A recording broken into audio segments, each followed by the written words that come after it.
जय माता रानी। आज नवरात्रि के दूसरे दिन हम आपको दुर्गा सप्तती का दूसरा अध्याय हिंदी में संपूर्ण सुनाएंगे।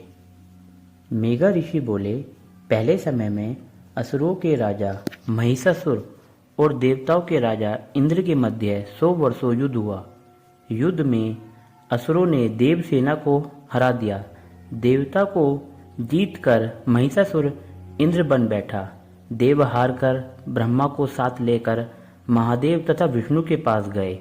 देवताओं ने महिषासुर के साथ होने वाले युद्ध का वृतांत कहा।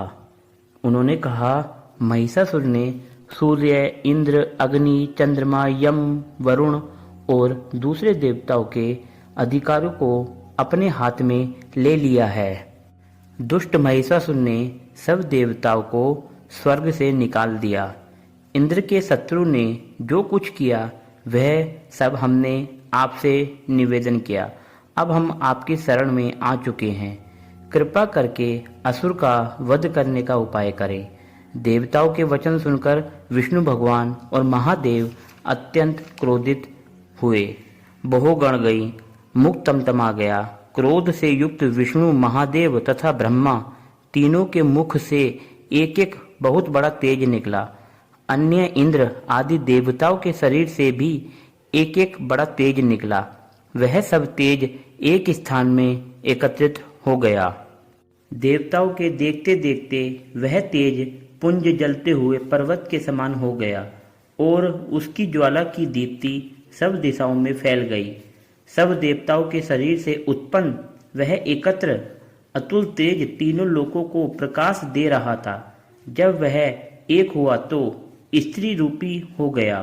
शुंभ के तेज से उस स्त्री का मुख, यम के तेज से केश, विष्णु के तेज से बाहु, चंद्रमा के तेज से दोनों स्तन, इंद्र के तेज से मध्य भाग, वरुण के तेज से जंघा, पृथ्वी के तेज से नितंब, ब्रह्मा के तेज से पैर, सूर्य के तेज से पैरों की उंगलियां, वसुओं के तेज से हाथों की उंगलियां, कुबेर के तेज से नासिका, प्रजापति के तेज से दांत उत्पन्न हुए। अग्नि के तेज से तीनों नेत्र, दोनों संध्याओं के तेज से भौहें और वायु के तेज से दोनों कान बने। इसी प्रकार अन्य देवताओं के तेज से यह शिवा भगवती का प्रादुर्भाव हुआ। तेज समूह से उत्पन्न देवी को देखकर असुरों से सताए हुए देवता प्रसन्न हुए। इसके पश्चात शिवजी ने अपने त्रिशूल से एक त्रिशूल निकालकर उस देवी को दिया। अपने चक्र से उत्पन्न चक्र विष्णु भगवान ने दिया। वरुण ने शंख, अग्नि ने शक्ति दी, वायु ने धनुष और बाणों से भरपूर चाप दिया। देवताओं के राजा इंद्र ने अपने वज्र से उत्पन्न करके एक वज्र दिया तथा ऐरावत हाथी का घंटा निकाल कर दिया। यम ने काल दंड से दंड निकाल कर दिया। वरुण ने पास दी, प्रजापति ने रुद्राक्ष की माला दी और ब्रह्मा ने कमंडल। सूर्य ने अपनी किरणों को देवी के रोमकूपों में भर दिया। काल ने खड्ग और उसकी निर्मल ढाल दी। समुद्र ने सुंदर हार, 2 नूतन वस्त्र, दिव्य चूड़ामणि दी। विश्वकर्मा ने स्वच्छ कुल्हाड़ तथा अनेक प्रकार के अस्त्र और भेदा न जा सके ऐसा कवच दिया। कमल के खिले हुए सुंदर फूलों की माला सिर तथा उस पर धारण करने के लिए कमल के सुंदर फूल, प्याला समुद्र ने दिया। हिमालय पर्वत ने सवारी के लिए एक सिंह तथा अनेक प्रकार के रत्न दिए। कुबेर ने सुरा से भरा एक महापात्र दिया। शेषनाग ने महामणि विभूषित एक नागहार दिया। अन्य सभी देवताओं ने भूषणों और वस्त्रों से देवी का सम्मान किया। फिर देवी ने बार बार जोर से गर्जना की। उस आवाज से आकाश मंडल भर गया। इसकी प्रतिध्वनि बहुत भरी हुई थी जिससे सारे लोक में हलचल मच गई। समुद्र में कंपन आ गया। पृथ्वी तथा समस्त पर्वत शिखर डगमगा गए। सारे देवता प्रसन्न हो, सिंह वापनी देवी की जय हो बोले। भक्ति से मुनिगण देवी की स्तुति करने लगे। देवताओं के शत्रुओं ने सारे त्रिलोक में हलचल देखकर अपनी समस्त सेना को तैयार किया और अस्त्र शस्त्र उठा लिए। महिषासुर ने कहा, यह क्या है? और बाद में उस शब्द की ओर सेना सहित दौड़ पड़े। तब उसने तीनों ही लोक को प्रकाशित करने वाली देवी को देखा। उस देवी के चलने से पृथ्वी दबी जा रही थी। उसके किरीट मुकुट आकाश को छू रहे थे। उसके धनुष की प्रत्यंचा की टंकार से पाताल आदि सब लोग कांप रहे थे। वह देवी अपनी 1000 भुजाओं समस्त दिशाओं में फैलाए खड़ी थी। उसके साथ असुरों का युद्ध होने लगा। अनेक प्रकार के अस्त्र शस्त्र चलने लगे। उनकी चमक से समस्त दिशाएं प्रकाशित हो गईं। महिषासुर के सेनापति महाअसुर चिक्षुर नामक असुर तथा चामर चतुरंगिनी सेना के सहित संग्राम करने लगे।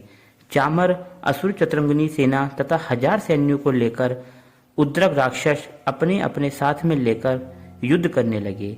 महाहनु राक्षस 1 करोड़ हाथियों की सेना और असीम लोमा असुर 5 करोड़ सेना साथ में लेकर युद्ध करने लगे।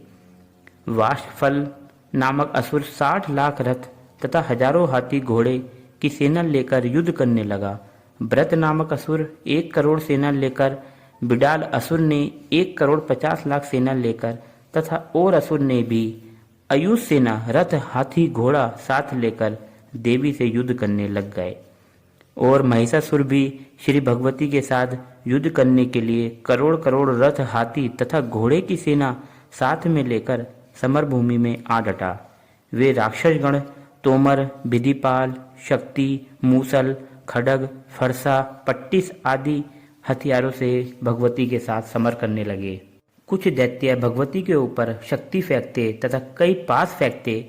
अनेकों राक्षसों ने तो भगवती को तलवार से मारने के लिए प्रहार किया। तो उसी समय देवी ने राक्षसों के अस्त्र शस्त्र को खेल खेल में काट डाला। तदंतर देवताओं और ऋषियों ने देवी की स्तुति की। तब देवी ने प्रसन्न होकर राक्षसों पर अस्त्र शस्त्रों की वर्षा की। देवी का वाहन सिंह भी क्रोधित हो जंगल में दावानल के समान हो राक्षस की सेना का विनाश करने लगा। समर करते हुए भगवती ने श्वास छोड़े। उन प्रत्येक श्वास से भगवती के सैकड़ों हजारों गण उत्पन्न हुए और फिर वह भी विधिफाल, फरसा, पट्टिस आदि अस्त्र शस्त्र से संग्राम करते हुए देवी की शक्ति द्वारा असुरों का विनाश करते हुए ढोल, शंख, मृदंग बजाने लगे। अंततः भगवती ने त्रिशूल, गदा तथा तलवारों से सैकड़ों महाअसुरों को मार डाला। कुछ असुरों को घंटे की आवाज से मोहित कर लिया, कुछ को पास में बांध कर पृथ्वी पर घसीटा, कुछ को खड्ग से टुकड़े टुकड़े करके फेंक दिया। कुछ दैत्य भगवती की गदा से मूर्छित होकर पृथ्वी पर गिर पड़े। कुछ राक्षसों के मुख पर मूसल की चोट लगने से रक्त बहने लगा। बहुत से राक्षस तो हृदय में चोट लगने से आघात हो पृथ्वी पर गिर गए। अन्य बाणों से ही मर गए, अर्थात देवताओं को कष्ट देने वाले दैत्य मरने लगे। बहुतों की तो भुजा गर्दन कट गई, कुछ दैत्यों के सिर कट गए, कोई शरीर के मध्य भाग से ही कट गए। कुछ महासुर जांग कटने के कारण धराशायी हो गए। कुछ दैत्यों के एक भुजा, एक आंख, एक पैर तथा मस्त कट कर धरती पर गिर पड़ते, फिर खड़े होते। फिर वे ऋण बड़े बड़े हथियारों को लेकर श्री भगवती से लोहा लेते। दूसरे ऋण बाजों की ध्वनि के साथ साथ नृत्य करने लगते। कई असुर के ऋण तलवार, शक्ति आदि हथियार हाथ में लेकर श्री जगदम्बा से ठहरो ठहरो कहकर युद्ध के लिए ललकारते थे। उस रण क्षेत्र में रथ, हाथी, घोड़ा और राक्षसों के गिर जाने से पृथ्वी ढक गई। राक्षसी सेना का रक्त इकट्ठा होकर महानदी की तरफ बह रहा था, परंतु माँ भगवती ने उन असुरों की सेना का इस प्रकार संहार किया मानो लकड़ी के ढेर को अग्नि ने जला डाला हो। देवी का शेर भयंकर शब्द करता हुआ अपने सिर के बालों को हिलाता था, मानो वह शत्रुओं के प्राण चुन रहा हो। देवी के गण ने उस महादैत्य के साथ ऐसा संग्राम किया कि देवतागण प्रसन्न होकर आकाश से फूलों की वर्षा करने लगे। इति श्री मार्कंडेय पुराण के देवी महात्म्य में महिषासुर की सेना वध नामक दूसरा अध्याय समाप्त हुआ। तीसरा अध्याय। ऋषि बोले, सेनापति चिक्षुर अपनी सेना का संहार होते देख क्रोधित होकर जगदम्बिका से संग्राम करने के लिए गया। वह असुर समर में भगवती के ऊपर इस प्रकार बाणों की वर्षा करने लगा मानो सुमेरु पर्वत पर मेघ जल बरसता हो। तत्पश्चात देवी ने उसके बाणों को खेल खेल में अपने बाणों से काट दिया। उसके रथ के घोड़े तथा सारथी को भी मार गिराया। तत्काल ही उसके धनुष ऊंची ध्वजा को काट दिया। धनुष के कटते ही उसके शरीर में बाणों से घाव कर दिया। धनुष, रथ, घोड़ा तथा सारथी के नष्ट हो जाने पर वह ढाल तलवार लेकर भगवती पर प्रहार करने को दौड़ा। उसने तीक्ष्ण धार वाली तलवार से सिंह के मस्तक पर प्रहार करके बड़े वेग से भगवती की बाई भुजा में प्रहार किया। हे राजन, वह तलवार भगवती की बाई भुजा पर पड़ते ही टूट गई। तदंतर उसने बड़े क्रोध से लाल नेत्र करके त्रिशूल उठा लिया तथा भद्रकाली देवी की तरफ उसे फेंका। त्रिशूल व्योम मार्ग से गिरते हुए सूर्य के सदृश प्रकाशमान दिखाई पड़ा। इस प्रकार त्रिशूल को अपनी ओर आते देख देवी ने अपना त्रिशूल छोड़ा, महादैत्य को भी मार गिराया। जब चिक्षुर असुर मारा गया तो देवता का शत्रु चामर हाथी पर बैठकर भगवती से लड़ने के लिए उद्यत हुआ। उसने देवी के ऊपर शक्ति को फेंका, परंतु जगदम्बा ने उसे हुंकार से नाकाम करके पृथ्वी पर गिरा दिया। शक्ति के टूटते ही उस राक्षस ने क्रोधित हो अपना त्रिशूल मारा। भगवती ने उसको बाणों से काट दिया। तत्पश्चात भगवती का सिंह उछलकर हाथी के मस्तक पर बैठ गया। उस दैत्य के साथ बाहुयुद्ध करने लगा। ये दोनों लड़ते लड़ते हाथी पर से नीचे गिर पड़े। अत्यंत क्रोधित होकर परस्पर लड़ने लगे। फिर सिंह ने बड़े वेग से आकाश की तरफ उछलकर चामर के सिर पर प्रहार कर उसका शरीर से अलग कर दिया। देवी ने उद्रक को शिला वृक्षादि से मार दिया। दांत और मुक्कों की मार से कराल को मार दिया। तत्पश्चात भगवती ने क्रोधित होकर उद्यत दैत्यों को गदा से मार दिया। विधिपाल से बक्षकल को, गंधक और ताम्र को बाणों से मार गिराया। 3 नेत्रों वाली भगवती ने गर्गाशय, उर्गवीर्य और महाहनु को मार गिराया।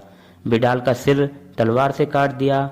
धुरधर और दुर्मुख को बाणों से यमलोक पहुंचा दिया। इस प्रकार अपनी सेना की हार होते देखकर महिषासुर भैंसों का रूप धारण करके देवी के गणों का बेह दिखाने लगा।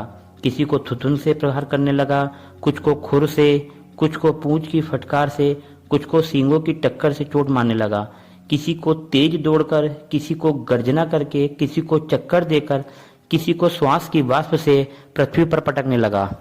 इस प्रकार देवी के गणों की सेना के गिरते ही महिषासुर भगवती को मारने के लिए दौड़ा तो भगवती ने उस पर क्रोधित हो प्रहार करना चाहा। तब वह बलवान महिषासुर भी क्रोध करता हुआ धरती को विदीर्ण करने लगा। ऊंचे ऊंचे पहाड़ों को सींगों से उखाड़कर फेंकता हुआ गर्जना करने लगा। उसकी तेज दौड़ से धरती हिलने लगी। पूंछ की फटकार से सागर का जल चारों तरफ छलकने लगा। सींगों की चोट से मेघा के खंड खंड हो गए। श्वास की वाष्प से उड़े हुए सैकड़ों पर्वत आकाश से नीचे गिरने लगे। इस प्रकार क्रोध युक्त महिषासुर को आता हुआ देखकर चंडिका देवी ने महिषासुर दैत्य को मारने के लिए क्रोध किया। भगवती ने पास को फेंका। वह असुर उस पास में बंध गया। पास में बनते ही उसने अपने भैंसे का रूप त्याग दिया, शेर का रूप धारण कर लिया। जैसे ही भगवती उसका सिर काटना चाहती थी वैसे ही वह असुर तलवार लिए मनुष्य के रूप में आ गया। तब भगवती ने बाणों की वर्षा करके ढाल तलवार सहित उसके मनुष्य रूप को काट दिया। तब वह हाथी के रूप में उत्पन्न हो गया। भगवती के सिंग को अपनी सूंड में खींचकर गर्जना करने लगा। तब भगवती ने खड्ग लेकर उसकी सूंड को काट दिया। तदंतर वह महिषासुर फिर भैंसे का रूप धारण कर त्रिलोकियों में सभी चराचर मात्र को पहले की तरह कष्ट देने लगा। तब तो चंडिका क्रोधित हो सुरापान करने लगी, लाल नेत्र करके हंसने लगी। बल वीर्य के अहंकार के कारण वह महिषासुर भयानक गर्जना करता हुआ अपने सींगों से चंडिका देवी की ओर पहाड़ों को फेंकने लगा। फिर भगवती ने अपने बाणों से उन पर्वतों की चूर्ण चूर्ण करते हुए बोली, ओ मूढ़, मैं जब तक सुरापान करती हूँ तब तक तू क्षण मात्र के लिए गरज ले, मैं तुझे अभी यहीं मारूंगी। तब यह देवता गर्जना करेंगे। ऋषि बोले, देवी इतना कहकर उस महाअसुर पर चढ़ बैठी और अपने पाँव में दबाकर उसे त्रिशूल से मारने लगी। जब पांवों के नीचे दबा हुआ महादैत्य भगवती से युद्ध करने लगा तो देवी ने अपनी तलवार से उसका सिर काट डाला। तदंतर हाहाकार करती हुई दैत्यों की सेना भाग खड़ी हुई, जिसे देख समस्त देवतागण भगवती देवी की प्रार्थना करने लगे। गंधर्वराज गुनगुनाने लगे, अप्सराएं नृत्य करने लगी। इति श्री मार्कंडेय पुराण के देवी महात्म्य में महिषासुर वध नामक 3य अध्याय समाप्त हुआ।